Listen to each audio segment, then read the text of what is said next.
Welcome to our program here, Erika Ettin. I'm so glad you're with us. Thanks, Julie. Hi. How long have we known each other? 100 years or two? 100, exactly. I was thinking about that today, at least 12. Yeah, we go to all of the matchmaker conferences together. And so I've seen her in New York. I've seen her in Cancun. We're getting ready on Thursday through the following Monday. We'll be in Cancun with 120 matchmakers from all over the world and dating coaches as well. Mhm. So since tonight's topic is social magnetism, Erika, Mhm. tell us a little bit about your perspective on what people are doing well and maybe not so well in the realm of social magnetism with online dating. Yeah, I was thinking about this. And I like the topic of this conversation. And most of what I do is helping people with online dating, but online is only the tool to get people to the actual date, right? So once you get on the actual date, it's no longer online, it's dating. And so I figured it would be worth talking a little bit about, in addition to online dating, when you meet someone in person, what are things you can do to actually increase your chances of making a connection? Because I think a lot of people, and Julie, you can confirm this, use their phones as a crutch, so you're out and about and even if you're out with a friend and your friend runs to the restroom, you pull out your phone immediately to see what's going on. And I try to encourage people, whether they're online dating or not, to just observe, and so little things that can make a huge difference. I find that people who are more successful, as silly as this sounds or as trivial as, take out your earbuds. Don't use your phone as a crutch. Look around, actually say hello to people, and that can really make a world of difference. So, yes. In between the dates or in between like the time that you connect online and Mm-hmm. there's actually a date scheduled, what are Oh, some of the things that people are failing to do that's causing the dates to not happen? Because we hear about the ghosting, we hear about the flaking, the lack of well, I could talk about this all day. So, if you're doing online dating, so I assume most everyone here, Rich, I appreciate your not verbal, your feedback. I can see in your eyes. I really appreciate that. What many people do, I think, incorrectly, is text too much before the first date, and I'm sure you can, agree with this. So, my recommendation is you match online. Today is Sunday, right? Let's say you match with someone on Sunday. By next Sunday, I would love for everyone to have a date scheduled. Not necessarily meeting before next Sunday, but at least having something on the calendar. And then where a lot of people go wrong is somebody says, well, let's text off of the app. It's so much easier to talk off of the app. Is it really that much easier, right? If you have your notifications set on your phone, then it's still texting. And a lot of people get into this texting trap. I don't want to be morbid, but I do call texting the death of the first date, where they're now asking, how's your day? How's your week? How's your weekend? I love my friends and I don't even ask them every day, how's your day? How's your week? How's your weekend? It turns into this minutia, and it's really hard to maintain that level of conversation. And so many things go wrong in that texting before the first date. Either someone says something perhaps they shouldn't because they feel this sort of false sense of intimacy before going on the first date. Someone says something that gets misconstrued. It's supposed to be funny or it's not. Or there's sort of a lack of urgency now. Now that you're texting, you're in someone's phone. They don't feel the need to necessarily plan the date. So my best recommendation is be on the app or dating site, schedule the date, keep it in there, and then actually meet. And then only exchange numbers for contingencies. That's it. And that's exactly what I do as the Mm-hmm. matchmaker for my people, Mm-hmm. to totally jump in and do it. Okay. Mm-hmm. Cliff, when are you available? You're available on Wednesday night. Awesome. Okay, Susan's available on Wednesday as well, and I'll set it up because I don't want anybody messing with my good work, right? Right. This I'm is sorry for the background noise. Hold on for just you. That's okay. We're stoking over here. Thank you, Mr. Okay, Ferman. sorry. Perfect. That just come off. Okay, sorry about that. To go quick. So yeah, it's a fireside chat. It's a little chillier here in Santa Fe than it is probably where you are. Well, Yeah, where are I'm in you right now? Brooklyn. Somebody asked where I am. Erica's in Brooklyn, and it's probably maybe as chilly there as it is here, but you don't have a fire behind you. I do not have a fire. I do have salmon cooking, but other than that, we're good. So can you give us a story or an example of somebody who really did the social magnetism part beautifully? They just, instead of being all awkward and weird and strange, they just jumped right in and brought the love, brought the warmth. Yeah, I think so much of it is attitude. I think a lot of people these days are really negative about dating, negative about dating apps, and they go into every date thinking, I hope this isn't a waste of my time, instead of thinking, I wonder who I'm going to meet today. I find that attitude really seeps through and people can see that. And so my best story is my client, Amy. So I was working with her and I was managing her online dating apps. And I always appreciate when a client is open-minded in terms of their criteria, So she said, I trust you. I'm doing this. I'm throwing caution to the wind. And she ended up going on a lot of dates. And she married her 26th date through me. And I loved it. She said to me, I thought it was going to be 100. This is nothing. I'm thrilled. And so it's really just keeping perspective. I wrote some notes down, believing it can happen. I think a lot of people think this isn't going to happen and they're sort of waiting for someone to prove them wrong or prove them right. And so rather it's just thinking, I'm going on a date. I'm going to meet a new person. If I don't like this person, maybe I'll learn a new recipe. Maybe I'll learn something interesting about their career. I call it dating NATO, not attached to outcome, because when you become so attached to that outcome, it's all or nothing.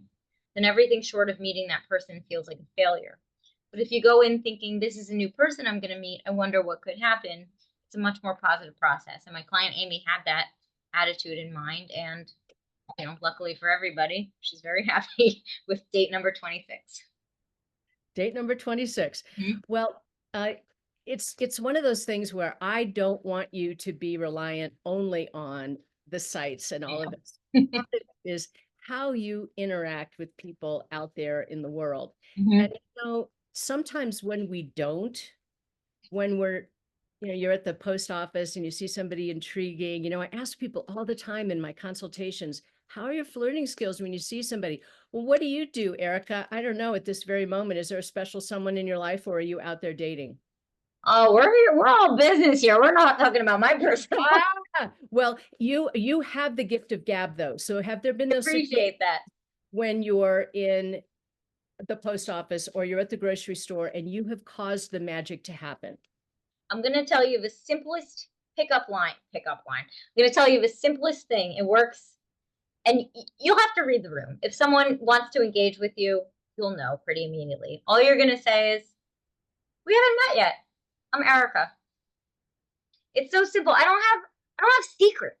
I don't have like some crazy pickup line. I don't have some, it's really simple. I don't think we've met. I'm Erika. And see if the person engages back. And if they don't, it was nice to meet you. Have a great day. And if they do, what is the cost of stamps these days? You keep the conversation going, something relevant to the place you're. My favorite pickup line was a guy at the grocery store said, I was buying a rotisserie chicken. He goes, isn't that cheating? I said, I'm not passing it off as my own. But beautiful. Yeah, something relevant. But the simplest thing is, we haven't met. I'm Julie. Nice to meet you.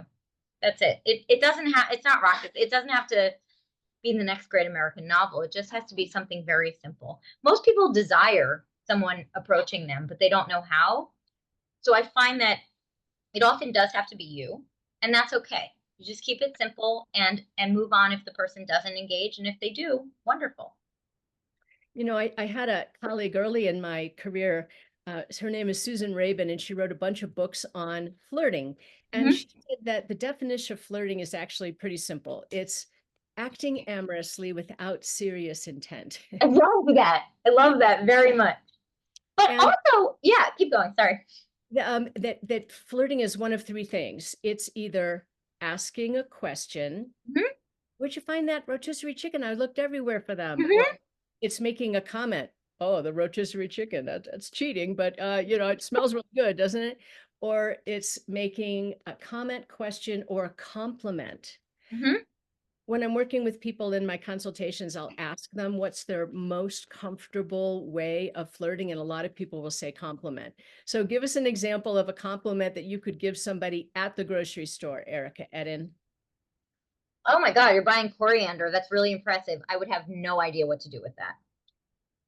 It's good. There's an ice cream in his cart, and you have never had it before, and you comment on it. I can't believe I've Right. never had chunky monkey ice Yeah, cream. exactly. Rum raisin. Whoa. Yes, absolutely. And I would actually practice that with people you're not interested in also. So if you're a woman dating men, try doing it with other women, because by the time you get to the person you find attractive or you find intriguing, you're well versed in how to do this. And you don't come off as someone laser focused on only one person. You come off as the friendly person, maybe the weirdo who talks to everyone, but I'm willing to be that person.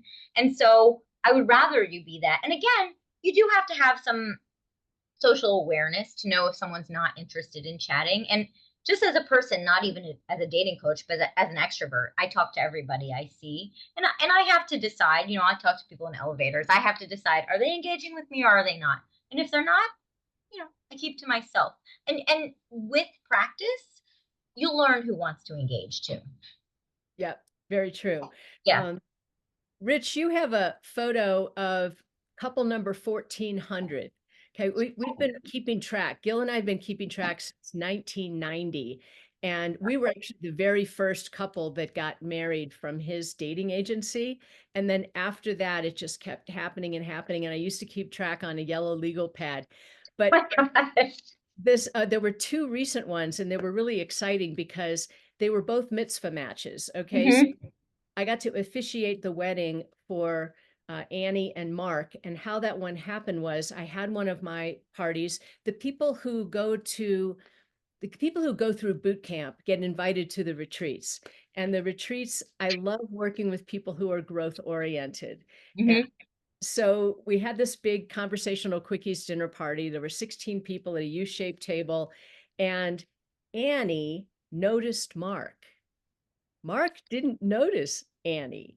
He was probably looking at the girl who looks like Barbie. I'm not sure, but probably it was Mm-hmm. probably those lines. And so afterwards, Annie emailed me and she said, "What about that guy, Mark?" And I'm thinking, "What about that guy, Mark?" But I know I don't have anything as a matchmaker until I get the yes from him. Mm-hmm. Those of you who have studied with me, you know that there's a big, huge monster distinction between how men and women relate to the visuals. We girls can fall in love over time and develop attraction over time. Guys, common for men, Erika, or maybe not so much.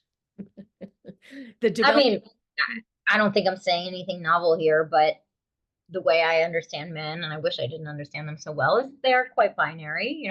I see you, you're a one, I'm attracted to you, you're a zero, I'm not. But yes, women are more inclined to take into account many other things. I will Yeah. say though, I wanted to add something about type. I think a lot of people get in their own way, and I'm sure you can agree with this, on this person's not my type. That's probably my most frustrating thing that clients say to me. I might present someone I find online and they say, not my type. I wonder sometimes, is it type or is it pattern?